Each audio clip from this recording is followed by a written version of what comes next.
டே பொடியா, உனக்கு ரொம்பதான் திமிரும். என்னோட மெகுமி செல்லத்தை காயப்படுத்த வந்திருக்கியா? ஒரு வழியா வந்துட்டு போல ரியோமன் சுகுணா, என்ன மன்னிச்சிடு. நான் இன்னும் என்ன அறிமுகப்படுத்தவே இல்ல. நான் தான் மாதரா உச்சியா. சாவுடா. எவனுமே என்ன நொண்டி பார்க்க மீண்டும் சீண்டல. நினைச்ச சொல்றீங்க எல்லாமே ஸ்லீப்பிங் இந்த சாண்டில். உன்னை என்னமோன்னு நினைச்சா அதுக்குள்ள இப்படி கேவலமா செத்துட்டியடா. இதுக்கு வாய்ப்பே இல்ல. நீ பலசாலிதான். நான் எந்த ஒரு முன்னேற்பாடும் இல்லாம வந்திருக்கேன்னு நினைச்சியாடா சுகுணா?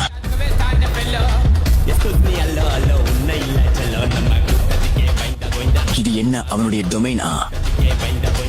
நான் தான் சொன்னேல, நீ வெறும் என்னுடைய திட்டத்தின் ஒரு பகுதி மட்டும்தான்.